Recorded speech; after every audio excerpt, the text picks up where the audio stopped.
तिलकुटा चौथ माता के व्रत की कहानी और गणेश जी की कहानी। ये तिलकुटा चौथ माता का व्रत किया है हमारे यहाँ, और ये मेरा बेटा है, ये भी बैठा है कहानी सुनने। तो कहानी सुनने के लिए दोस्तों बने रहो, आपको गणेश जी और तिलकुटा माता की दोनों की कहानी यहाँ पर मिलेगी।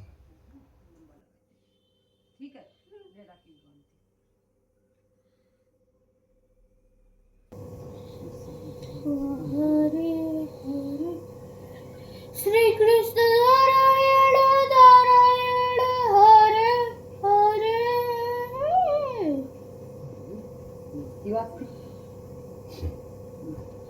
श्रीमन नारायण नारायण।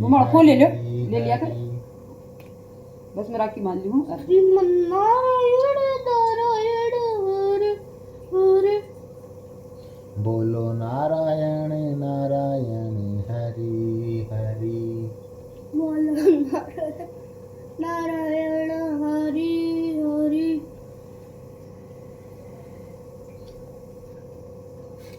ऐसे में तुरंत पैर नहीं लगाते, पैर नहीं लगाते बेटा।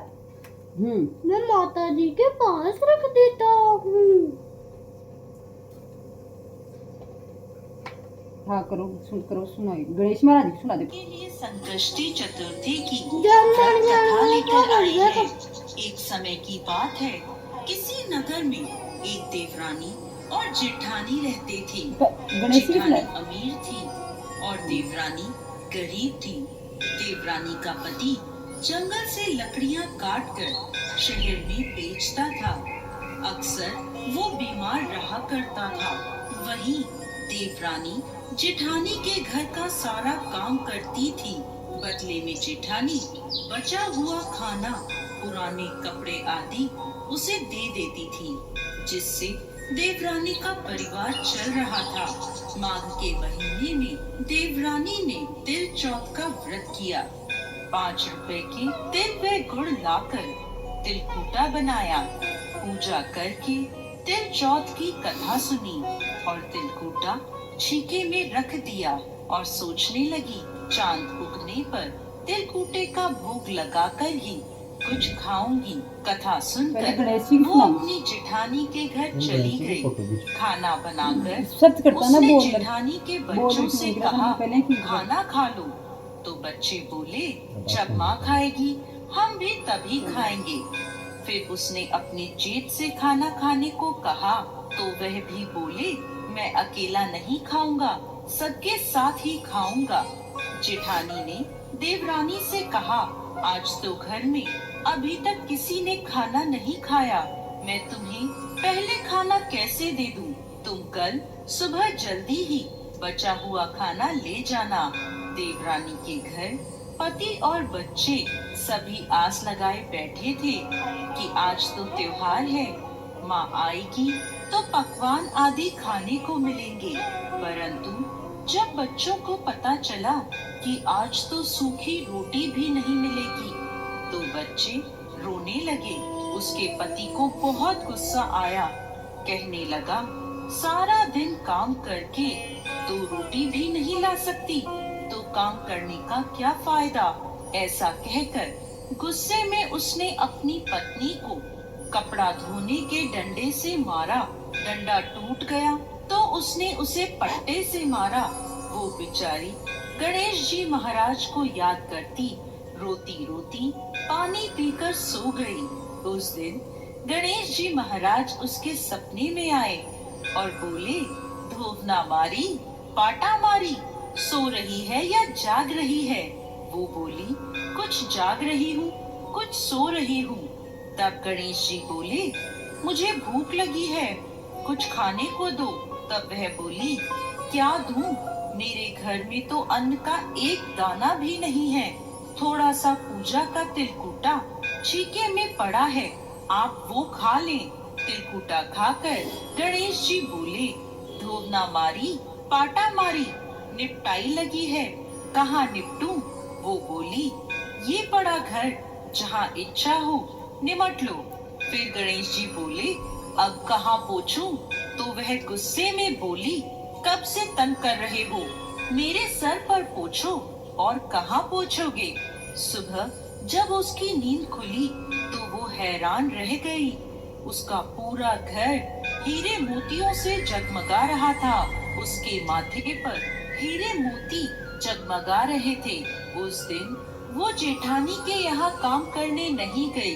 काफी देर राह देखने के बाद जेठानी ने अपने बच्चों को चाची को बुलाने भेजा। उसने सोचा कल खाना नहीं दिया इसलिए देवरानी बुरा मान गई है।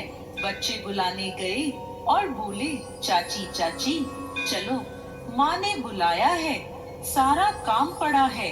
तब देवरानी बोली, बेटा बहुत दिन तुम्हारी माँ के काम कर लिया, अब तुम अपनी माँ को मेरे यहाँ काम करने भेज दो। बच्चों ने घर जाकर अपनी माँ को सारी बात बताई कि चाची का घर हीरे मोतियों से जगमगा रहा है। जेठानी दौड़ती हुई देवरानी के घर पहुँची और बोली, ये सब कैसे हुआ? देवरानी ने गणेश जी महाराज की सारी लीला जेठानी को बता दी। घर लौटकर जेठानी अपने पति से बोली, आप मुझे धोवने और पाटे से मारो। उसका पति बोला, अरे भली मानस, मैंने तो आज तक कभी तुम्हें नहीं मारा, अब मैं तुम्हें कैसे मार सकता हूँ? लेकिन वो नहीं मानी और जिद करने लगी। मजबूरन उसके पति ने उसे खूब मारा।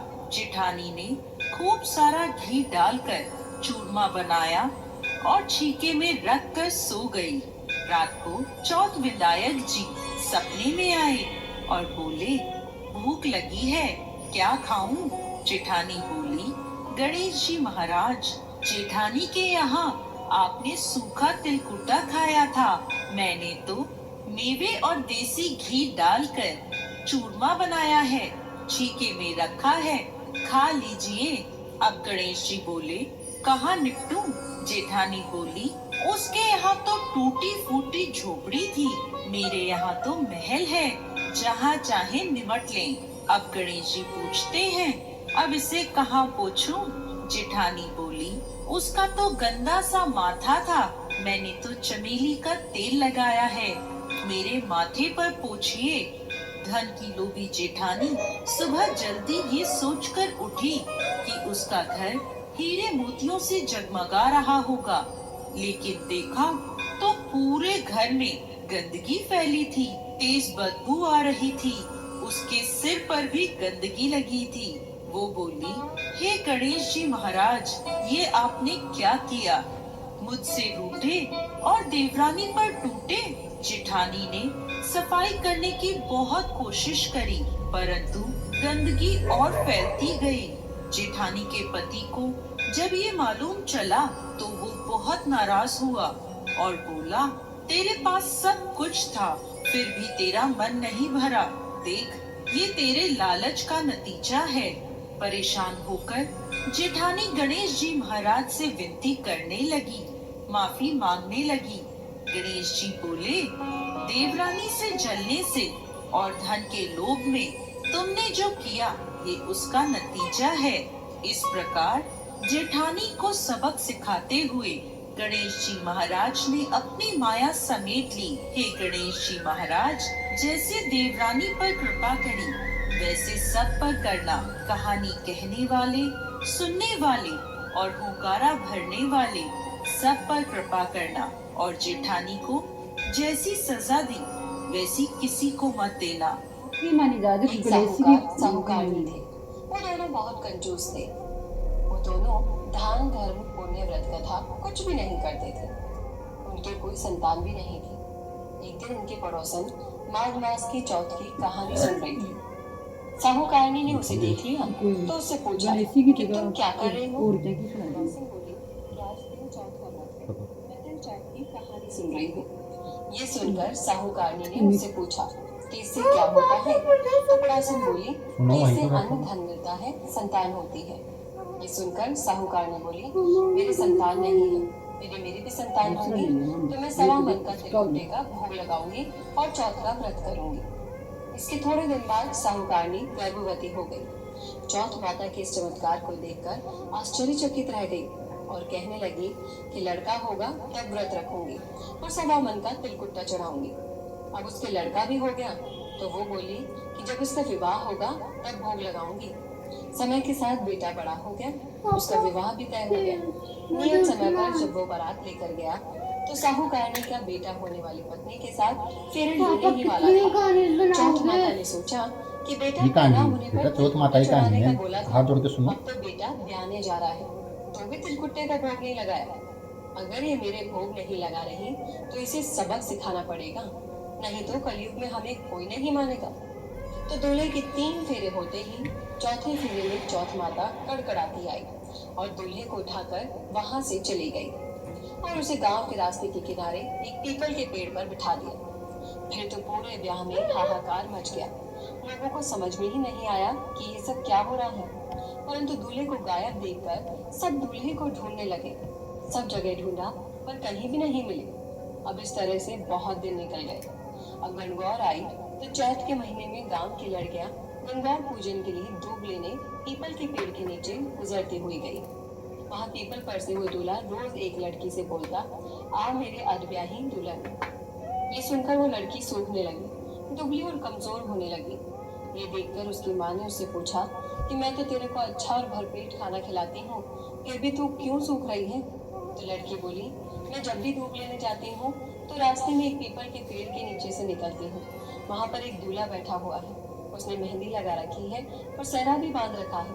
वो रोज मेरे से कहता है कि आ मेरे अधब्याही दुल्हन। तो उसकी माँ ने उससे कहा कि तू घबरा मत, मैं जाकर देखती हूँ। जब उसकी माँ वहाँ जाकर देखती है तो उसे वहाँ अपना जवाई पीपल के पेड़ पर बैठा हुआ दिखता है। तो वो पूछती है, तुम यहाँ क्यों बैठे हो?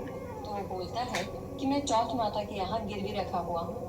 मेरी माँ ने चौथ माता के सवामन तिलकुट्टे का भोग बोला था, परंतु आज तक उसने भोग ही नहीं लगाया। इसलिए नाराज होकर चौथ माता मुझे यहाँ उठा लाई, तो यहाँ पर आकर पीपल पर बिठा दिया।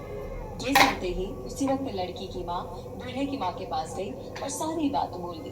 तो साहूकार ने बोली, हे चौथ माता, मेरा अपराध क्षमा करो, मुझे एक और अवसर दो। अगर मेरा बेटा आ जाएगा तो मैं 2.5 मन तिलकुट्टे का भोग लगाऊंगी। छोरी की माँ ने भी 2.5 मन तिलकुट्टे का भोग बोला। दोनों माओं की अनुनय विनय सुनकर चौथ माता राजी हो गई। उन्होंने उस बेटे को फेरे मिलाकर बिठा दिया और धूमधाम से उसका ब्याह हो गया। उसके बाद पीछे से सभी लोगों ने चौथ माता को तिलकुट्टे का भोग लगाया और सारी नगरी में ढिंढोरा पिटवा दिया कि कोई भी चौथ माता का व्रत करेगा तो तिलकुट्टे का भोग जरूर लगाएगा। हे चौथ माता, जैसे आपने बेटी बहू को मिलवाया वैसे ही सभी पर अपनी कृपा करना और आपकी कथा सुनने वाले, ओंकारा भरने वाले की सभी मनोकामनाएं पूरी करना। कोई भूल चूक हुई हो तो माफ करना। चौथ माता की जय।